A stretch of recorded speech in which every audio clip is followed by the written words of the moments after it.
Welcome everyone to the fourth session of the season. We have Phillip Gales here talking about metrics for startups. Metrics is a very interesting topic, more so because everyone talks about metrics, not many people understand metrics. And very certainly what many people don't understand is how investors look at metrics. But metrics, many a times in the investment decision, is make or break. They may like everything, but if they don't like metrics, it's a no-go. Or if they don't understand that you track metrics very well, that's also a no-go. And which is why I'm so glad to have Phillip here. I've known Phillip and he has helped me in my startup journey, helped me understand metrics. And he's going to be talking about how VCs make investment decisions, what kind of businesses need to track what kind of metrics, and some of the key metrics that possibly are important for your business. But before we do that, a quick introduction to TIE Toronto. If you're not aware already, TIE is world's largest not-for-profit organization focused on entrepreneurs. There are four key pillars that TIE focuses on: education, networking, mentoring, and investment. What we're doing today is part of the education format that we have. There are quite a few workshops that we run all through the year. TIE Toronto has been not been very active for past couple of years, but we have become very active now, and you will see a lot more value that we would be adding to your journey. TIE is run by startup founders. My name is Kanchan Kumar. I'm a startup founder. I run a cross-border payments company called Remitter here in Toronto, and I take out some time to volunteer and run these programs here. TIE basically has two kinds of memberships. Associate membership is for anyone who is interested in entrepreneurship or is a founder or is an entrepreneur at any stage of their journey. It's a $100 per year membership, which gets you access to mentoring, investment, networking, and of course, a lot of education programs, which are members only programs. TIE Charter membership is by invitation, and it is people who are either professionals, executives, founders who have a lot of experience, and they're willing to share their experience. They're willing to mentor and of course support the chapter in running the chapter. And that's how TIE is run. I would encourage everyone to get involved in TIE, because that's how I think we would grow the ecosystem here in Toronto. This is the fourth session, as I mentioned. If you have not had the opportunity to join earlier sessions, the videos are there on YouTube channel. We would post those videos in the comments, that links to those videos in the comment that you could go and access. It's free to access. And today's session is by Phillip Gales, and we have 4 more sessions coming up. We are very, very excited to have you, Phillip, here. It's all yours. Thank you very much. Good evening, everyone, or good afternoon. It's a pleasure to meet you all. My name is Phillip Gales. I'm a serial entrepreneur, and I specialize in operations, data, and metrics. I'm going to talk a bit more about myself in a moment and give you a bit more context and background. But just put very simply, I met Kanchan probably about a year ago now, Kanchan, in the Ryerson DMC program. Right. I've been heavily involved in the DMC, also work at Velocity, We Scale Up, etc., for probably about the best part of 2 years now. And I'm really fortunate to have worked with probably over 100 companies. And I'm privileged to date on at least 300 companies through my own product and my own company. And Kanchan approached me, and I was very humbled by this to give this talk about 3 or 4 weeks ago. He said, "Phillip, I think you should talk to TIE." And I said, "Of course. I love talking about operations. That's what I do. I talk about operations. It's brilliant." And Kanchan said, "Okay, what about metrics?" And I said, "No. I do my operations thing. I draw up my chart of all the various building blocks at the start when we go through all of that." And Kanchan said, "Well, that's great, Phillip. But the thing that would really help people was the work that we did around quick ratios and churn rates.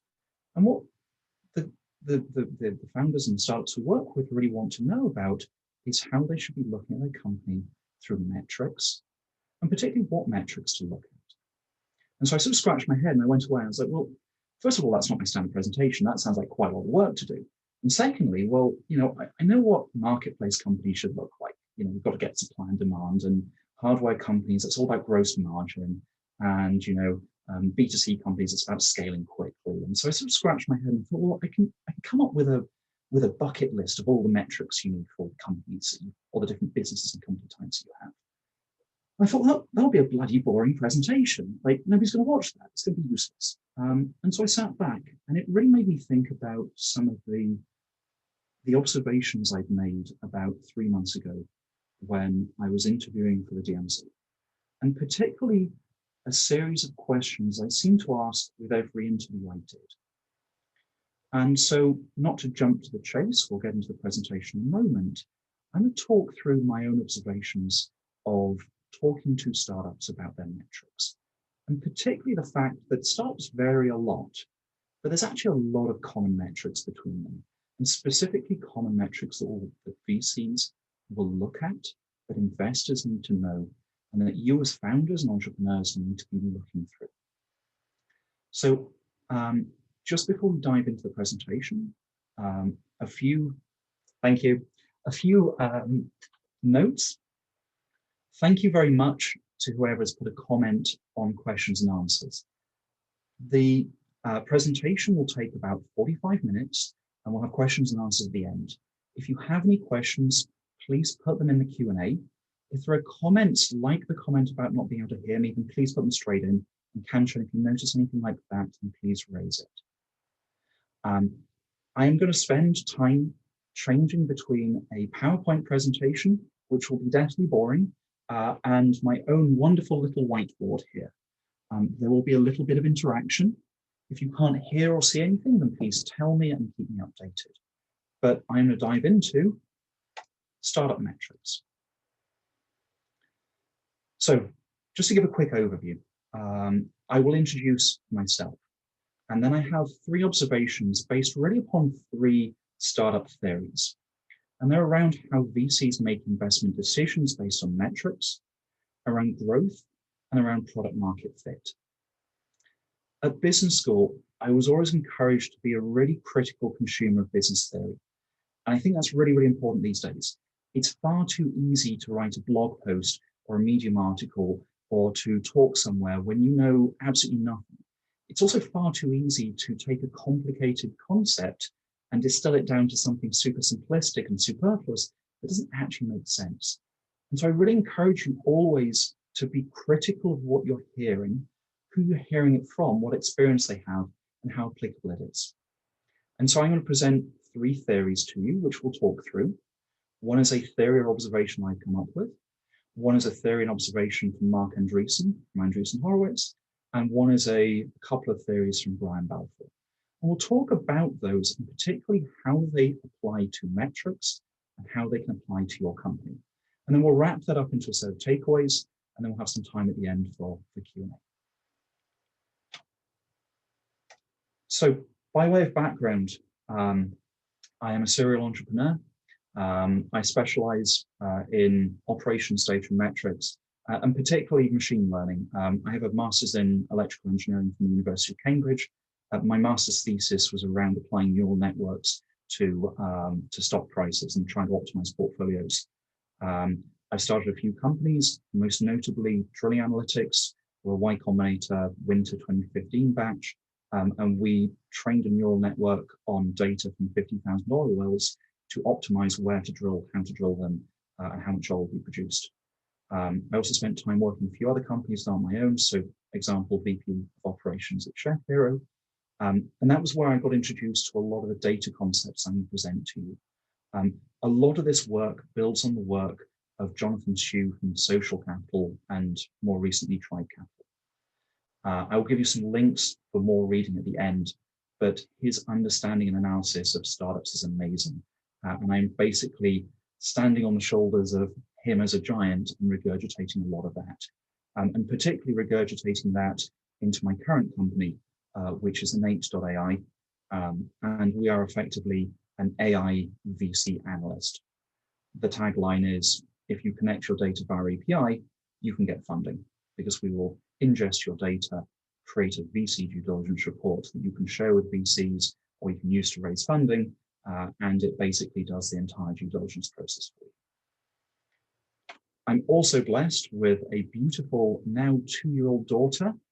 That's the two of us pair programming. You may hear her later. She tends to come home at about 10 to 5 and knocks on the door and goes, "Daddy, Daddy." So she may be making a little impromptu entrance. So, 3 observations. The first one is that each startup, each business model is different. They're doing different things in new and innovative ways. But the thing I realize is that whilst the metrics and measures those businesses and dashboards are different, there are a certain key set of metrics that are applicable to all those startups. And I'm going to talk you through those, and particularly how VCs will ask you questions about them and what exactly they are. And then we'll start digging into them. And particularly, we'll start to dig into TAM very quickly, and then we'll dig into growth. And growth obviously is great. But the point I want to get across is that some types of growth are better than others. And growth is certainly not always universally great. And there are much better ways of looking at growth than just pure percentage growth month to month. So we'll talk about those. And that will lead us into the inevitable area of churn leading into product market fit. And what I find amazing about product market fit is, having spent years reading about this and trying to get to it and trying to understand it, it still as a concept remains massively elusive. And you'll see that on the slides I put forward. It's really, really unclear exactly what product market fit is. But the exciting part is that there's actually a lot of ways that we can measure it analytically. And so what I want you to take away from this presentation is there are certain key metrics that are applicable to almost all startups. And we'll dig into the nuances of those key metrics. I'll tell you about them, but I particularly want you to go away from this presentation understanding those metrics and how you should be thinking about them, why you should be thinking about them, and why they are applicable to your business. This will not be a bucket list. This will be about enlightenment and understanding. So, my first observation based upon me interviewing DMZ companies was my experience of how VCs make investment decisions. And I noticed that when I've pitched VCs and when the shoe's on the other foot, when I've been interviewing companies for the DMZ and for other accelerators, I found myself asking eerily similar questions every single time. And they're often things like, well, tell me a little bit more about yourselves as founders. How many companies could you sell to, or how many customers are there that really want this, and what's their price point? And what's your revenue? And my particular favorite is always, well, what was your revenue a year ago? So, okay, what's the percentage growth there? And I realized that I was asking a set of questions that stacked up.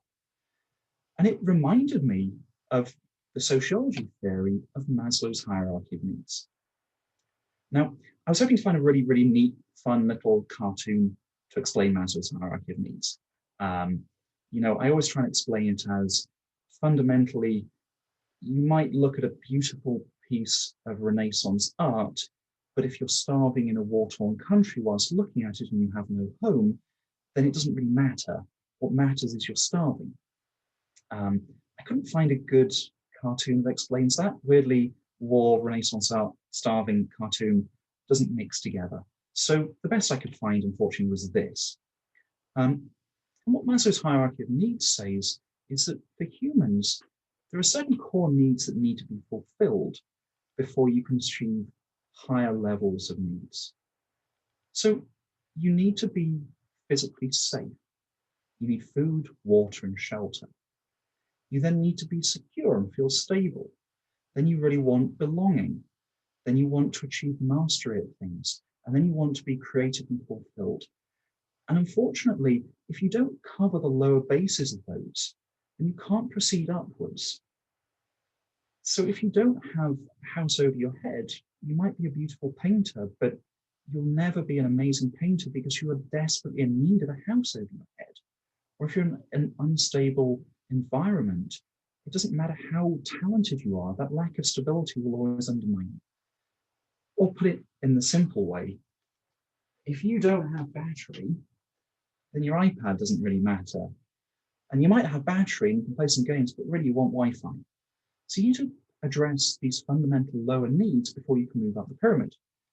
What I found was that I was doing exactly the same thing talking to companies. And I realized that as I was asking these questions, I was asking them in a very specific series. Are or is the company addressing a large problem? If it's not a large problem, then it's great. You might have growth, you might have great product market fit, and we will talk about the nuances of this, but fundamentally, if you try and just do something very, very niche, it's not really a VC backable company, or it's not going to get big. Then it might be a large problem, but if I'm looking at a company and sorry, I'm getting some comments. It sounds as a shrieking effect and not very clear. Some issues with mic. I have my, there we go. Is that any better? And I will turn down my volume.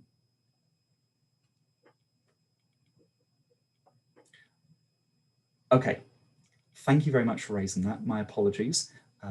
Excellent, okay. So you might be addressing a large problem, but if you're a team that can't solve that problem, then there's a fundamental issue there. You hear a lot of stories about how an outsider has come into a new business, or someone is disrupting an industry that they don't know about, and they make for great articles. They make for great Crunchbase articles, but they're not. Also, TechCrunch articles. They're not frequent things. Generally, successful entrepreneurs know a problem, know an area, know it really deeply, and that's how they can execute because they understand what's going on. They don't blunder into the same mistakes everyone else has made, or they understand the nuances, or they understand how they should or shouldn't be dealing with something. Then it's about growth. Are you growing? Are you starting to get some traction? Then it's about, do you have product market fit? Because it's great to grow, we'll talk about that, but if you don't have product market fit, then it is a Sisyphean task. And then finally, it comes on to unit economics. And we will leave those for another day. Unit economics, i.e. CAC and LTV, are something that really start to kick in around Series A and mainly Series B onwards. And that is where you start asking the question of whether you can grow sustainably. And so when we look at these questions, what we actually start to see is that there's very, very specific metrics that we can attribute to all of them. So particularly large problem. We can start looking at TAM, SAM, SOM. There are a lot of nuances here because it's not just about the initial market, it is about all the market that you can address. So are there large adjacent markets? I'm not going to get into much of the detail here. It is its own large area to talk about. But what I mean by that is an online bookseller might look okay, but the great thing about an online bookseller is if it can start selling CDs and DVDs and other things online and move into adjacent markets and turn into Amazon. So we'll talk very, very briefly about large problem, what that means. Team that can solve a problem. This is where we start getting into real metrics around traction, growth, particularly setting and closing out OKRs. That is a metric you can start to use to measure this. Growth then turns into revenue and user growth metrics. So you need to be measuring your growth, your number of users, your revenue growth, but there are much more intelligent ways to measure that. And we'll start talking about that in detail. Product market fit, we'll then start talking about how exactly you can measure product market fit using metrics. And finally, unit economics, CAC to LTV. So my first point is, each startup is different. Each startup has a different business model and arguably will have a different dashboard and different metrics. But fundamentally, if you're going to fundraise, you need to be looking through these 4 key metrics of what is your TAM, what's your growth and how do you understand that, what is your degree of product market fit, and we'll talk about how to derive that numerically, and what is your CAC to LTV. And these are applicable to any company. If you are fundraising, you need to understand them for your company. We're going to talk very quickly about TAM. This is not one of my favorite areas, to be honest with you, but I am going to part.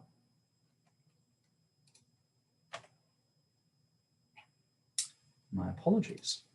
Let me go back to this.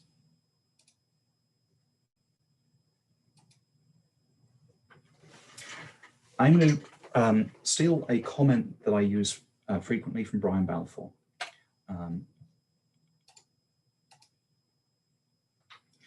It seems like my images are not loading. The core thing here is to understand that in order to be venture backable, you need to be worth at least $1 billion. If you take a 10x revenue multiple, that means that you need to be doing at least $100 million of revenue per year. Now, if you can't find a way to get to $100 million worth of revenue, then you are probably not VC backable. So the very, very simple way of estimating that is to take an estimate of how much revenue you expect to get per customer per year, multiplied by how many customers there are on your market, multiplied by the percentage you can capture. And if that exceeds $100 million, then great. And if it's less than that, think about it. Consider what's going on. So the point here is it's not about large customers or small customers. It's not about large amounts of customers or few of them. It's about that trade-off. So you can make amazingly venture backable companies by having very, very few customers. Example, Palantir. Maybe 10 to 20 major defense establishments around the world, but each one paying in excess of $10 million a year, if not more.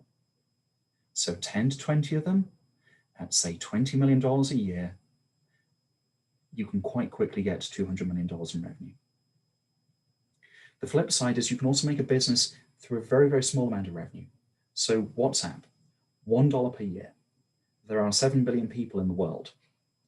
You could argue that you're going to capture the majority of them because there is a network effect, but let's just say you capture 10%. So that's 700 million users at $1 per year, $700 million worth of revenue. And everything in between lies between the two of those. So I'd encourage you to take a step back and look at this measure of TAM. Because if you're not getting this, I'll answer that question in a moment. If you're not getting this, then you're probably not leading to a venture backable company. Now, we got a question in the chat of what's the average percentage number that you can capture. I tend to use a figure of about 10%. There are good reasons to use a higher figure than that, but practically it's very difficult to convince a VC that's going to be the case. There are certain business models that become winner takes all. In those circumstances, you would argue that the percentage you can capture is significantly higher. But the problem with this is it's very easy to delude yourself by just pushing that percentage up. Practically, in most industries, except the sort of Facebook, Amazon type absolute winner takes all, Uber, in most industries, you are at most going to capture 10% of the market. So 10% is a good measure. Now, bear in mind, this is meant to be the best case scenario. This is meant to be you executing very well and becoming a unicorn. Practically, you may do less than that.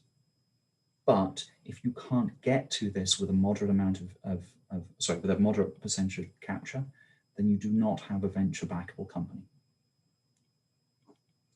I'm going to jump back to the non-shared version of this. This is not loading. My apologies. I will share these slides with you afterwards. There's a beautiful trade-off diagram with different startups or different companies showing this trade-off between very few customers and large amount of revenue to large amount of customers and low amount of revenue per customer, and showing the trade-off with different examples. But I think you get the trade-off. It's relatively simple.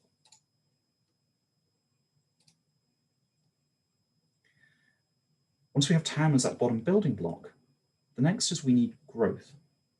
Now, growth solves a multitude of problems, but there are different types of growth, and there's good growth and there's bad growth.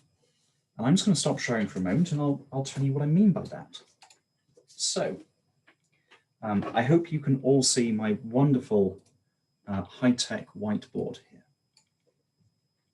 Let me draw out two companies for you. So company A and company B, and we're going to make this a little bit interactive. The first thing is, this is a trick question. So answer. These are two companies. The axes of these graphs are identical.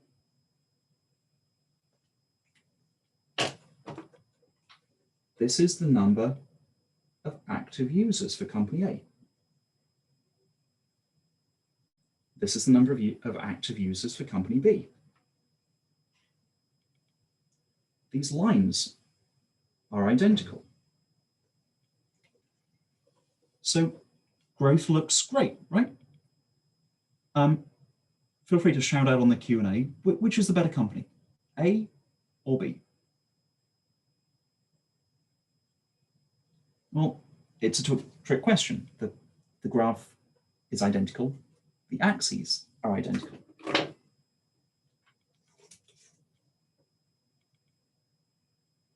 What if this is the number of lost customers?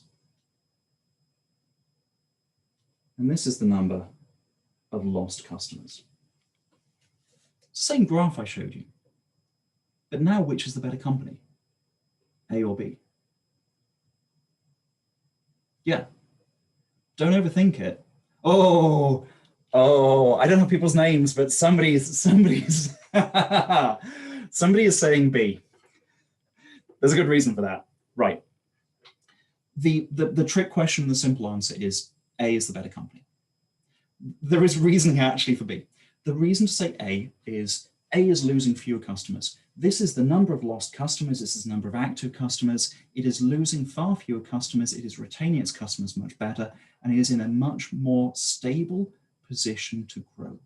It's not spewing customers off. It's not losing them like mad. The pedantic argument for B is, well, if B is managing to grow this quickly, even though it's losing this many customers, then it must have a really great growth rate or growth engine. There is a pedantic argument for that, but trust me, you don't want to be in that position, and we'll talk about it in a moment. But the point here is that this sort of hockey stick growth curve is relatively easy to create. It's relatively easy to generate. There's even, please don't go and do this, but there's even ways that you can actually manufacture a hockey stick growth curve, right? If this is your number of salespeople, you have one salesperson, then you ramp it to 2, and then you ramp it to 4, and then you shove a load of money, and you ramp it to 8. You'll quite quickly find you get hockey stick growth with that. It doesn't mean anything. It doesn't mean you have a hockey stick growth business. It just means you scale up your salespeople in a hockey stick way. Growth alone as a measure like this doesn't make that much sense. It's a nice metric and you need to have it, but there's actually much, much, much better ways of measuring this. And the important part here is this lost curve in ratio or in relation to this active curve is what really makes a difference. And so what I'm going to introduce to you is the concept of the quick ratio. What if we take for each of these days the ratio of the number of active divide by the number of lost? In this good instance, it'll be up here. In this poor instance, it'll be down here. It will obviously change over time. Maybe it improves. Maybe it worsens. But it gives a good numerical measure of the sustainability of growth. And so a quick ratio, it's a ratio of what's above to below the line, tells you about how sustainable your growth is, and ideally you want this to be greater than 3. What that means is for every 3 active customers, you have 1 lost customer. Once you start to get towards 2, that's pretty poor. Well, 2 to 3 is okay. Below 2 is poor. Below 1 means that for every customer you're bringing in, you're basically losing a customer. You're not going to grow. You should not be growing. So growth is great, but we need to do more than just look at growth. So let's jump back up to this. Again, we'll share the presentation afterwards. Growth is great. These companies are identical, except they're not. What matters is if you have a leaky bucket or not. I've worked with companies that have leaky buckets. I've been at companies, I've founded companies with leaky buckets. And please, let me tell you, it is a hellish thing to experience. Because just like this poor dude on the left, you are pouring water in as fast as you can and it is just coming out. Except the problem is it's not water.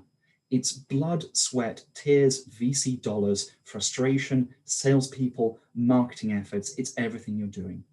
If you are not on top of your churn rate and if you are not retaining customers, then your growth is unsustainable.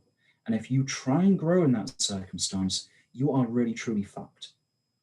Because what happens is, rather than spending your time dedicated to figuring out why you're churning customers, and getting to product market fit, which we'll address in a moment, what you're actually doing is spending more and more time on sales, because you've got to hit your VC targets for revenue. You've set pretty aggressive targets to your VCs because that's how you pitch them to get some money.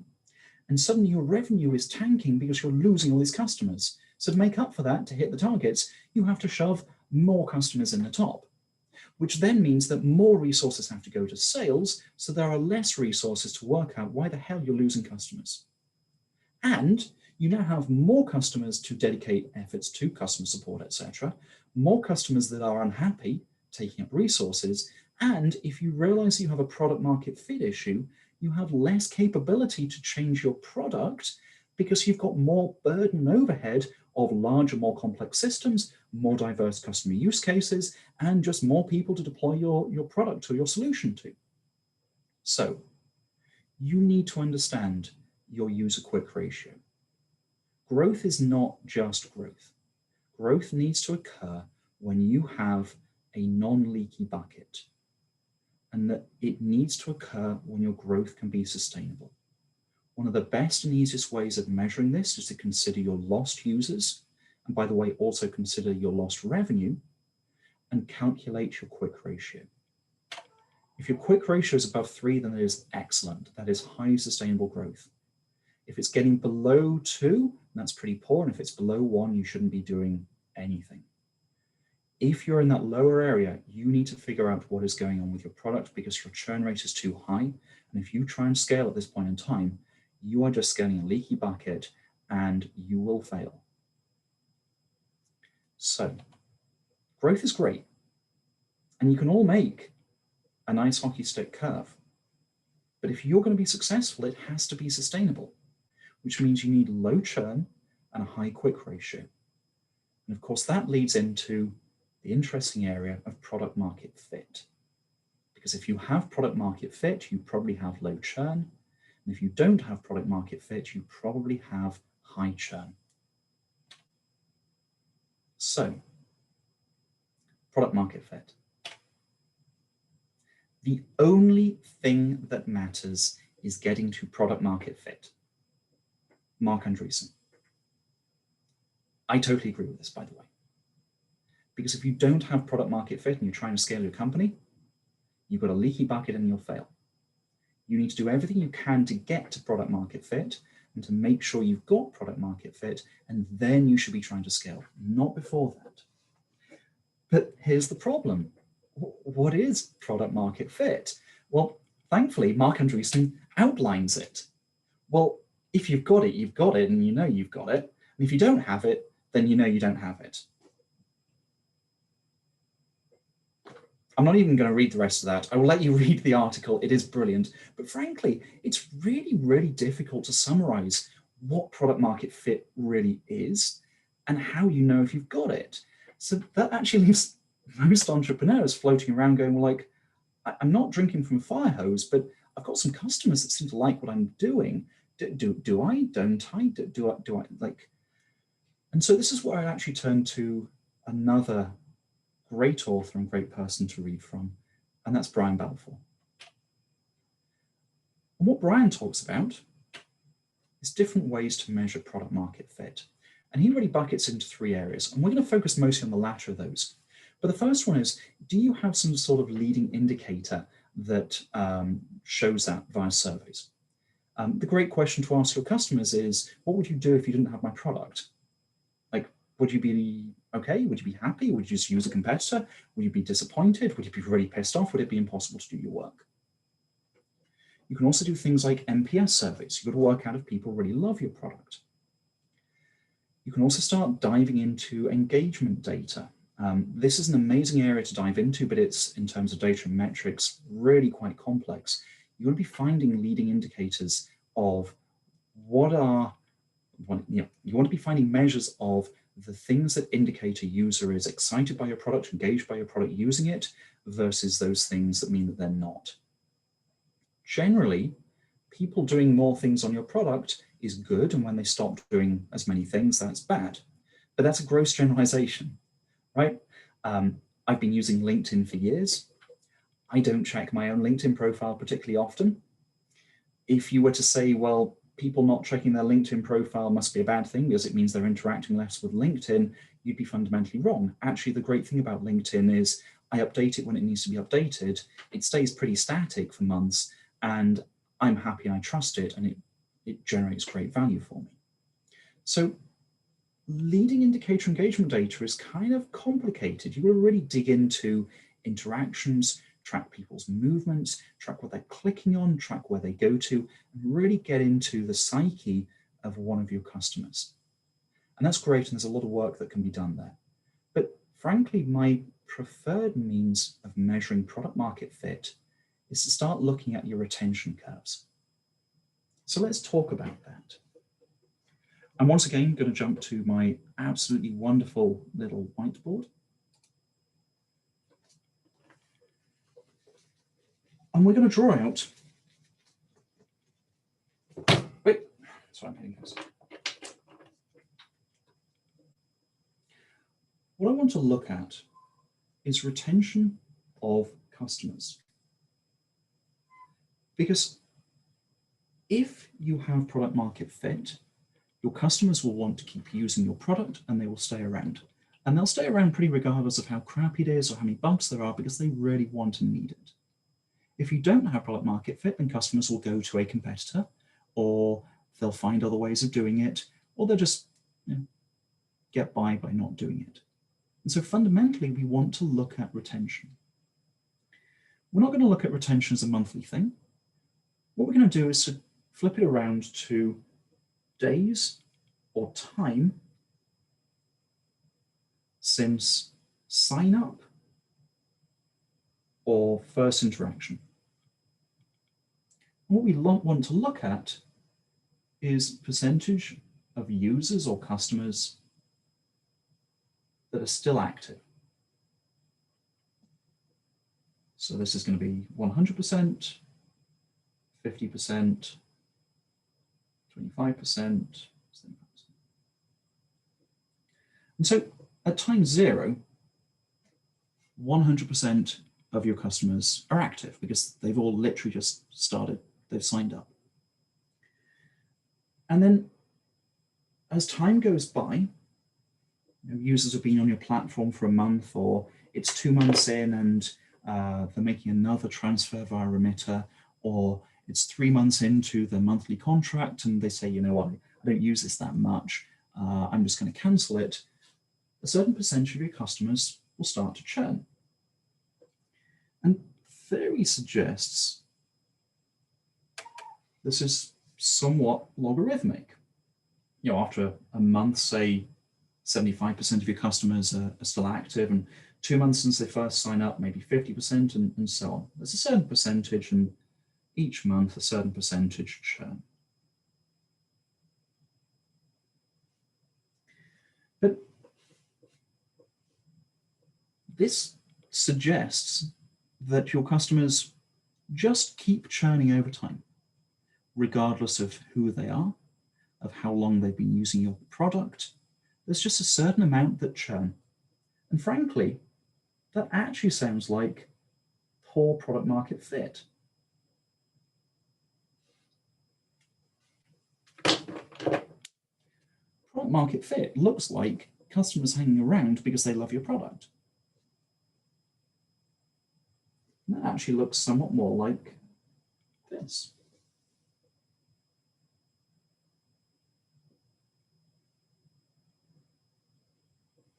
What happens is a certain percentage of customers churn, and after that, people stick around.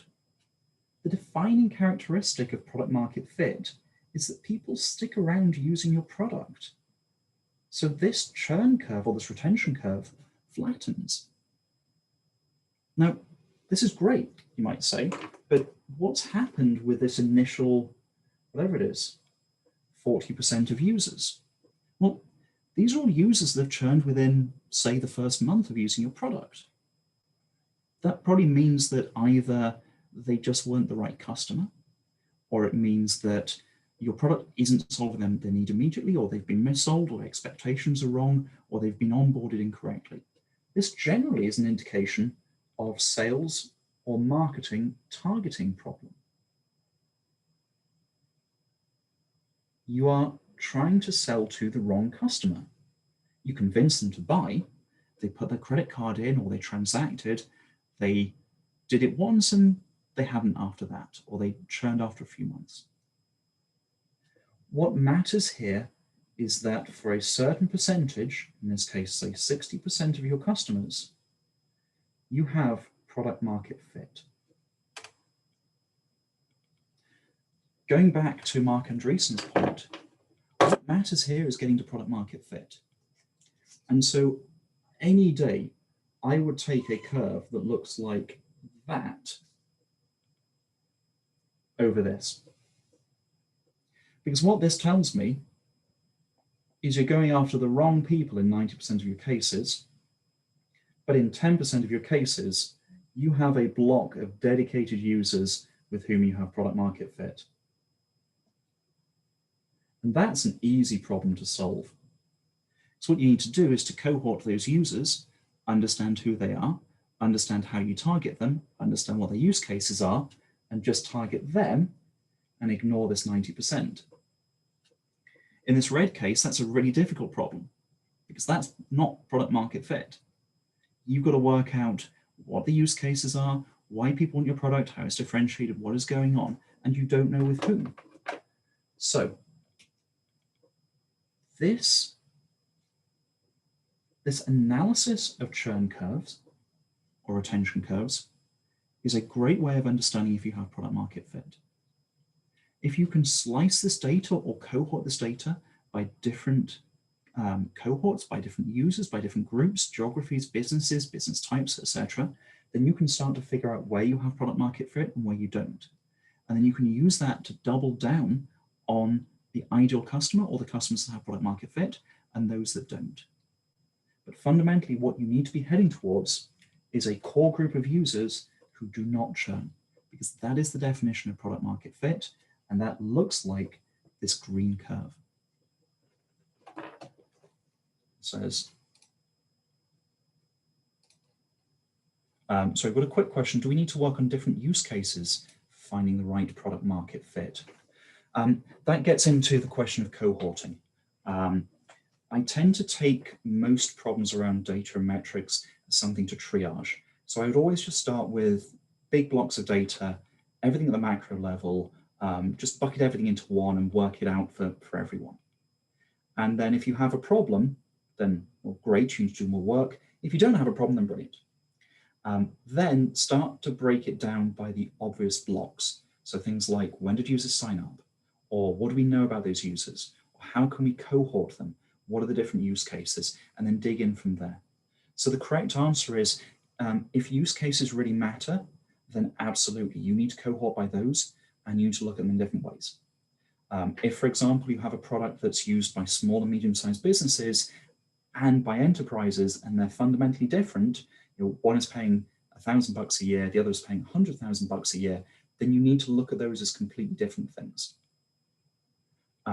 If you have a use case that's effectively a different product line, then absolutely. But where it's a singular product that just has different ways of it being used, then think about it in a more nuanced way. If it's, if you don't mind me using an example, Kanchan, if you are a remitter and the question is whether they're international payments versus domestic, I don't believe that's a massively different use case. What matters is, are people using your product? So there is nuance. Dig into the use cases by cohorting, but be cautious that different use cases doesn't always mean different customer. Straight from Brian Balfour. The fundamental point here is that if you are slewing off customers over time, then you do not have product market fit because people are not staying around. If you lose some customers rapidly, you've got a targeting problem, a sales marketing messaging problem, that's okay, you can deal with that. But if you flatline somewhere, then you've got a solid block of users that you have product market fit with. And if you're somewhere in between, and if you can track these retention curves in different sign-up cohorts, so analyze what it looked like for the users that signed up in 2016, compare them to 2017, 2018, 2019, You can see if your retention is improving, and you can also see if your degree of product market fit is improving by how flat that curve is. This is how you can numerically understand product market fit. So product market fit is really elusive. We've really struggled to define it. Even some of the top people can't define it. There are many metrics that we can use to understand it, but in my opinion, the very best way that it should be measured is by analyzing your retention curve, looking at this and working out how flat that goes.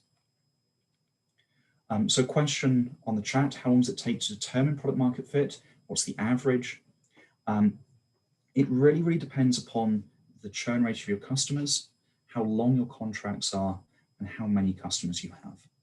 I would not attempt to do this analysis with anything less than 3 months worth of data in almost any case, minimum 6 months. Conversely, if you have 12-month or 3-year contracts, then you can't do any of this analysis until you've actually had people churn.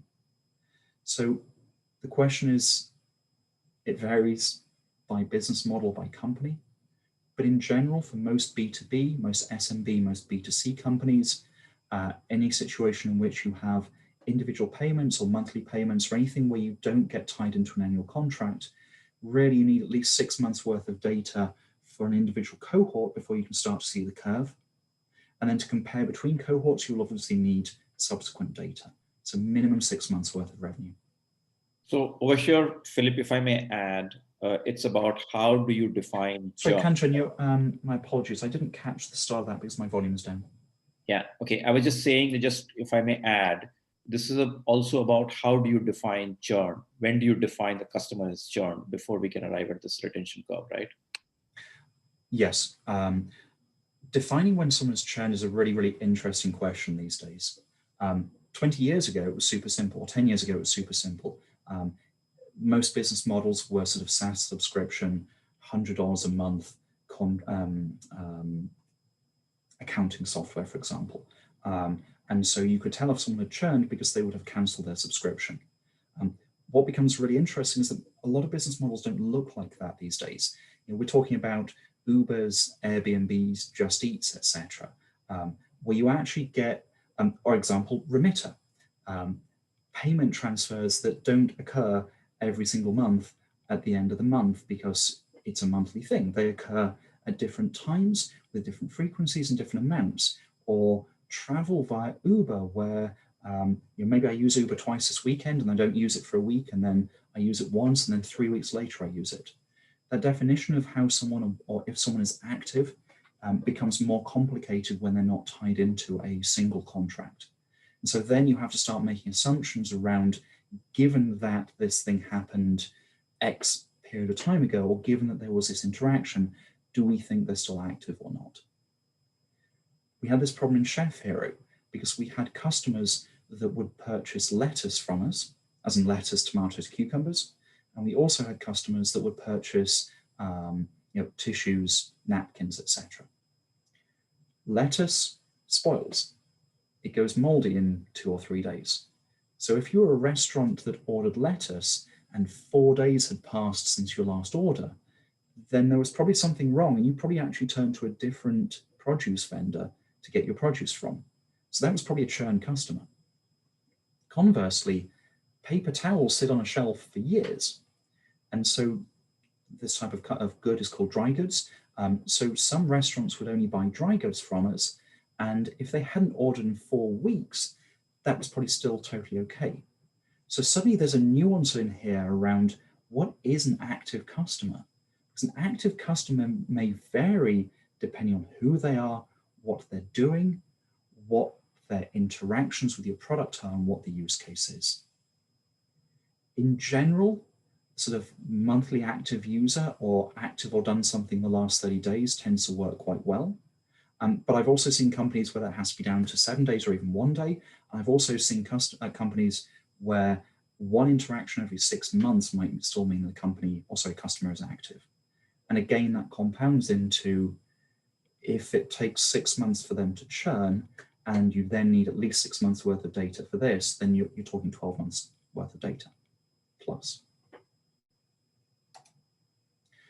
So let's pull this together.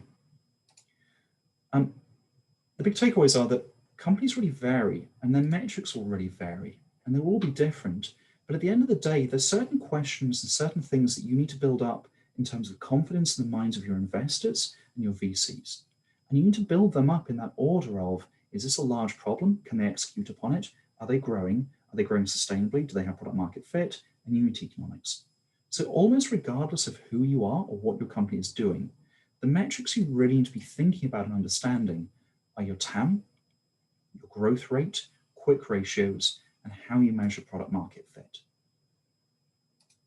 Within that, growth on its own is great, and sort of a 10% month-on-month growth rate is brilliant, but actually you need to be more nuanced than that. It needs to be sustainable. You should not be trying to scale your company if you have enormous churn, if your growth is unsustainable, if you're not at product market fit.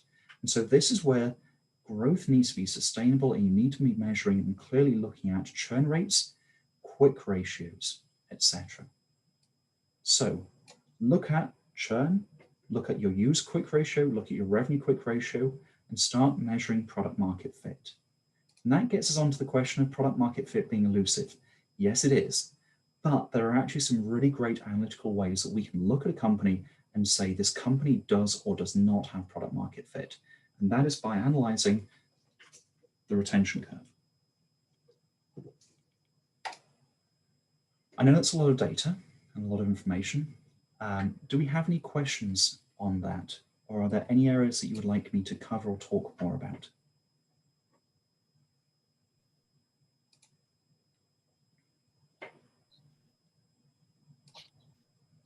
I'm going to open this up on the Q&A, by the way. Please feel free to type in questions. I'll read them straight out from there and then I'll answer them.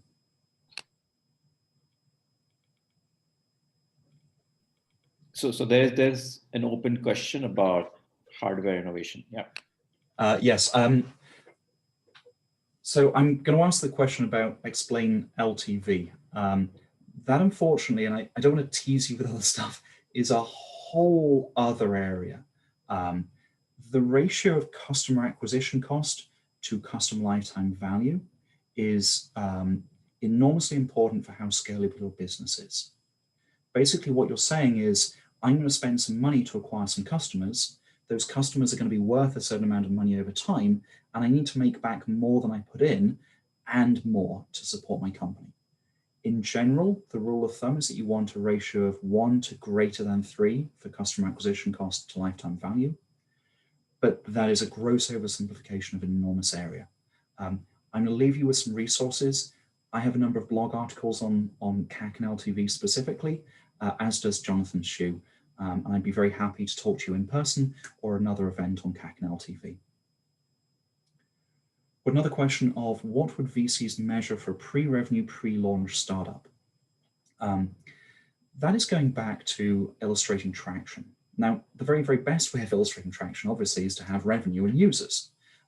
But before that, it's about showing the ability to execute on what needs to be done. And so there's a few different ways you can do that.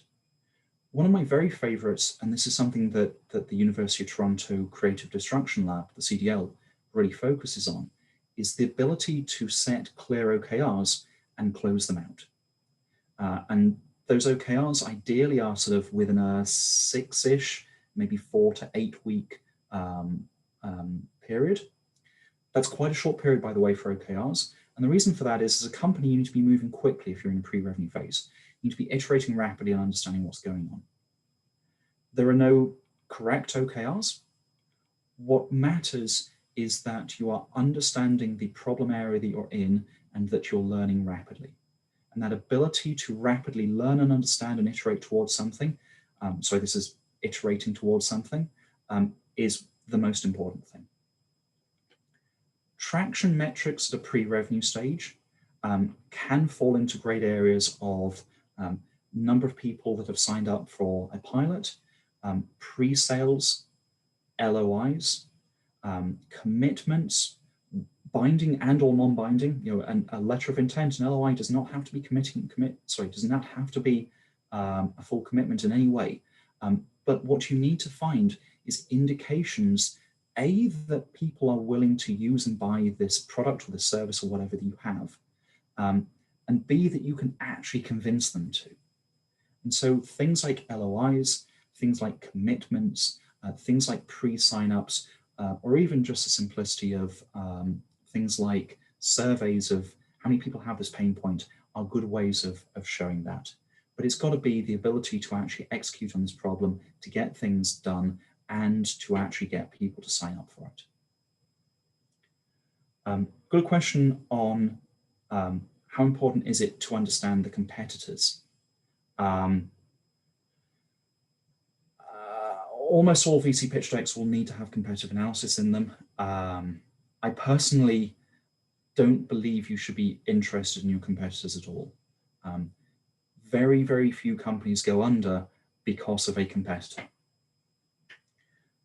However, this is also one of these VC indicators that one of the ways of understanding if a team understands the problem that they're working in and what is going on, and understands how their product is differentiated and can be sold and solves a real problem in a niche, is by asking you about your competitors and expecting competitive analysis.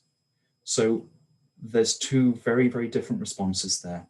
Number one, I would never, ever get worried by competitors. In fact, having competitors in your area or in the area that you're working in is a good thing because it shows that there's a viable business model. I do this thing where I look at ChartMogul and I go, oh my God, what are they doing next? Like, what if they release a killer feature that kills my product? That's natural. Entrepreneurs will worry like that, but that is statistically not going to kill your business. But you need to understand your competitors because you need to understand how you're differentiated, what the product is that you're building, why it needs or why it's needed by your customers, and how it can be sold. Sorry, Emily, I'm a little bit, I've not read out your question, by the way. You said in the case of these axes, love them as an analogy, man, thank you. In the case of these axes, what if you sell a hardware innovation product? Hardware products are, yeah, significantly more difficult to determine product market fit for, because assuming you're referring to this churn curve, it's extremely hard to see if people are actually using your product. You've sold it. I'm assuming it's a hardware product of some sort. Let's say, for example, you said a hardware product. I'm assuming it's a product that's doing something. So let's say it's a gadget that measures something. Here's a gadget, it's measuring something. It's a great product if I keep using it in some way, I assume, but if I use it a few times and I put it down and that's it, it's probably not a useful product. It probably doesn't have product market fit. Because you put this into the hands of somebody else, unless it's wirelessly connected or it's connected to a network or it has an inbuilt ability to transmit, you can't tell if it's being used or not. And unfortunately, that makes it extremely difficult to understand if hardware products have product market fit. The best way to understand this is to go back to the customers that have purchased and ask them about their usage, or it's to make network-enabled products where you can actually beam usage data from them. Outside of that, you otherwise are pretty blind about what's going on. Can I explain measurement of CAC at startup stage? I prefer a clear spend level and marketing established. Yes, the very, very best way of establishing CAC at a sort of very, very early stage is to run a series of experiments, extrapolate some data from that, and try and back calculate your CAC. I don't have time to go into CAC in much more detail.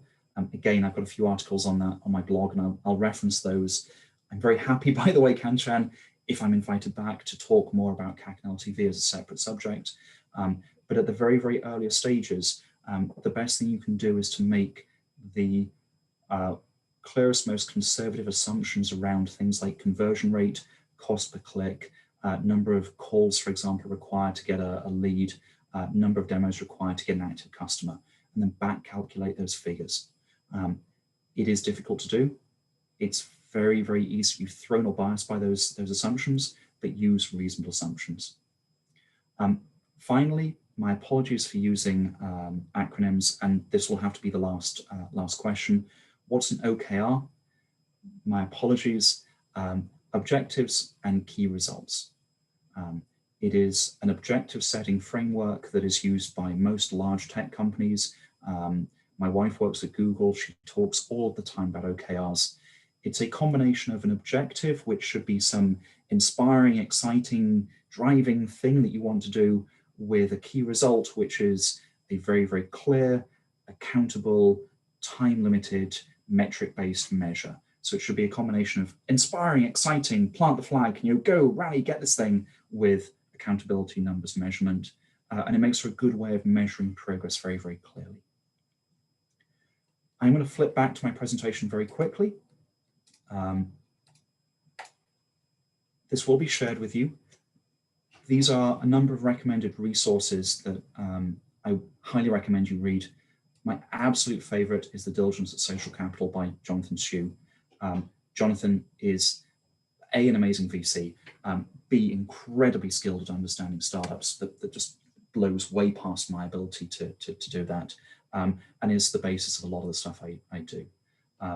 These two articles by by Brian Balfour, and the one by Mark Andreessen are also great. I have a blog and a group on startup operations. And finally, if you're interested in more things about Inate, I'm willing to offer 20% off a VC due diligence report. At checkout, simply put in the coupon code of 20 off. We will generate from your raw data a due diligence report that actually is identical to the one that Jonathan Hsu does at Social Capital, ironically. So you can get a heads up on how a VC will look at your company, how they will analyze it, and what looks good and what doesn't. And in particular, we'll start looking at things like your quick ratio, your degree of product market fit, user cohorting, etc. Thank you very much. I hope that was helpful and useful, and it's been a pleasure. I'll hand you back to Kanchan. Thank you so much, Philip. This was really useful. I know there are tons of questions which the founders here would have, and I'm certainly going to organize one more session with you so that we could do a deep dive in some of the questions which are coming in still. For example, CAC, unit economics. I understand. I mean, I knew it when we picked this topic up that this is going to open up Pandora's box, but we had to get started somewhere, and the time is limited. But I do promise to everyone that we would have Philip back again here, possibly sometime in January or whenever possible, but we would do that, and we'll get deeper into this. Thank you so much for this, and thank you everyone for attending. We would be sharing, you would receive an email which will talk about, which will get your feedback about the session. We really request you to give your feedback because that helps us improve week on week, and we are making some improvements based on your feedback. And the recording of the session is going to be available on YouTube. You would also get an email with a link to the presentation so that you have something to refer. Thank you so much and have a great evening. Thanks, Philip. Thank you. It's my pleasure. Thank you all. And thank you, Kanchan. Bye-bye.